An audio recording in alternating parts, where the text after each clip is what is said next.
Um, Onto a story that Jin. I'm not sure how you feel about this one, bro. But we kind of have to go here. The Chiefs versus the Cowboys. The Chiefs have been on quite a roll the past couple of weeks. Heading into this weekend, they had won three in a row. And this game against Dallas looked like it was going to be a bit of a test for them to see, if they have actually improved or if they're just beating up on some bad competition. But the Cowboys came into this game very short-handed. They were missing quite a few players. Amari Cooper was one of them. He's out due to COVID. CD Lamb, who got a concussion during the game. So the Chiefs were actually able to skate by with a victory, and the entire time actually kept the Cowboys out of the end zone. Um, so, Brandon, what would you say was the biggest factor at play in the outcome of this game? I should have prefaced Jin for this game and should have mentally prepared you for how these things go. I don't think the Cowboys have played the Chiefs in the last couple of years, but the Patriots have, and the Patriots have played them multiple times. You know how the Jordan rules were a thing for the Detroit Pistons. Um, in this case, you have the refs; they have the Mahomes rules, and they're a little bit different than what you might expect. One is in any close call, penalty could go either way. It goes in favor of the Chiefs. That's just the rule. It always happens. Um, and once a game, you will get an absolute bullshit situation that doesn't make any sense that just works in favor of the Chiefs. Um, the Patriots had a situation where Kelsey uh, knocked the ball up, somebody caught it, and that was somehow ruled incomplete, even though it was a full on pick six. Um, and then we played them again, and we had the N'Keal Harry foot out of bounds situation. So like, there's always one really dumb call that the refs just won't back down on. And you got it. It went almost according to plan. You had what the hell was that weird penalty call where You you have got the non-reviewable play, the yeah, non-reviewable face mask, where Mahomes says, "Hey, that's a penalty," and the refs are like, "Oh yeah, yeah, yeah, you're right," even though the rules analyst shredded him for it on the broadcast because you have reviewable plays, you have non-reviewable plays. That is a non-reviewable play, but they still reviewed it and gave a penalty. So the refs are just playing by their own rule book this game. Like I said, you get one random call that makes absolutely no fucking sense in favor of the Chiefs. Boom. In close call situation, the Chiefs always win. You had the DPI on the Chiefs in the end zone. You probably remember it. yep, Um, with Michael Gallup. That was yeah, clearly PI, yeah. like So in clearly. in close call situations, we're going to call that a close call situation because if you close your eyes, you don't see what happened. It goes in the Chiefs' favor. Like that's what happens. Um, so those are the rules you play against when you're playing the Chiefs, and we saw that on full display.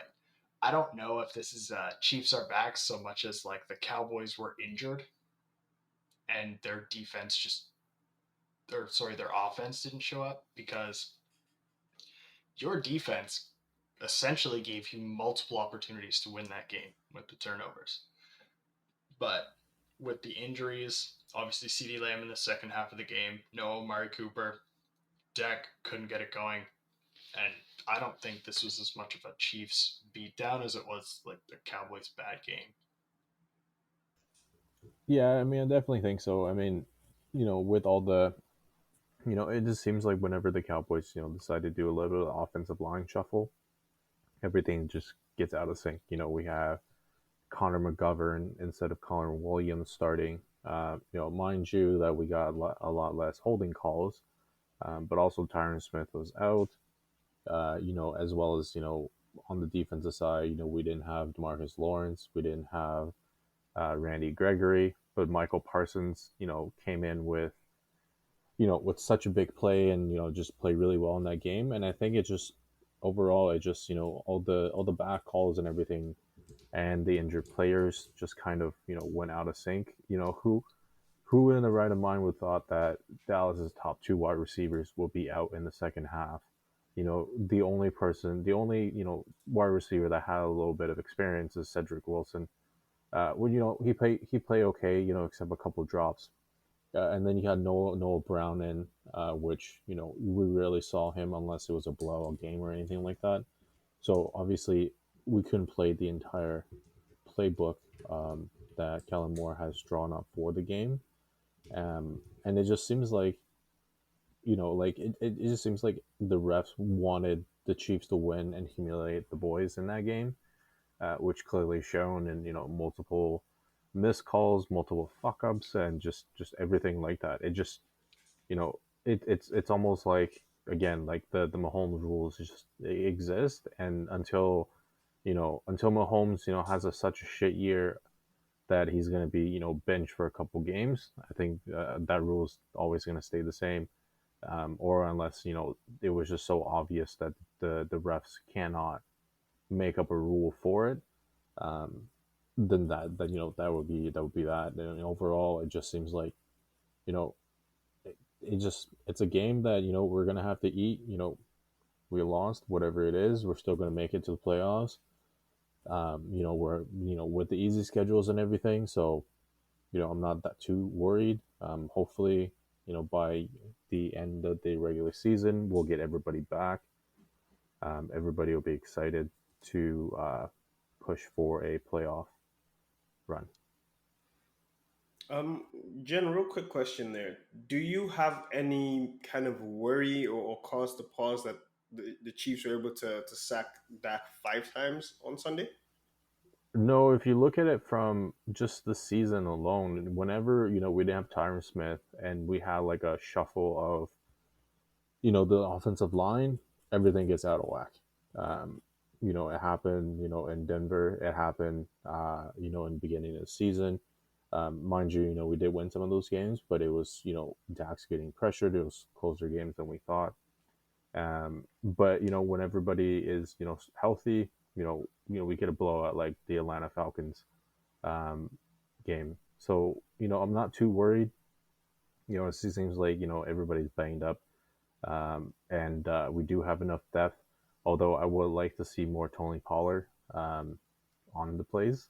I'm sure he's going to get a lot more this week based off that Zeke is a little bit banged up from the previous game, um, and Jerry needs to also open up his checkbook to Pollard because he definitely outperformed his rookie contract. I like Pollard a lot. I think he's going to very quickly become your number one uh, running back. I I don't think think he's Jerry. I don't think Jerry's gonna cut Zeke though. I think Zeke might get no. traded. I don't think he'll cut Zeke either because he's homegrown talent, and everybody knows how Jerry feels about homegrown talent. So he he definitely won't cut him. He might trade him. He might let his contract expire. I'm surprised they haven't asked him for a reduction in salary or like a renegotiation of the contract. I'm sure that's But gonna happen next season. But But I based like off, Pollard. I think Pollard will slowly take more snaps because he seems to be more dynamic with the ball at this point in Zeke's career, like this year. So it makes more sense to give him more balls. The other thing I was going to say is I don't know if there are any teams that could win without their two starting wide receivers. Like, would you give the Chiefs a chance to win any game if they took out Tyreek Hill and Travis Kelsey? Uh, they would Probably shit the not. bed. Yeah, probably not, right? Like, who else are you going to throw to? So that's why I'm like, I don't know if this is the Chiefs are back so much as the Cowboys are having a bad time with injuries. Obviously, Demarcus Lawrence and Randy Gregory are a huge difference in your defense. But you guys need to keep Micah Parsons on the edge, man. Just fuck throwing him in coverage. Just keep him on the edge. That guy will ruin quarterbacks' lives.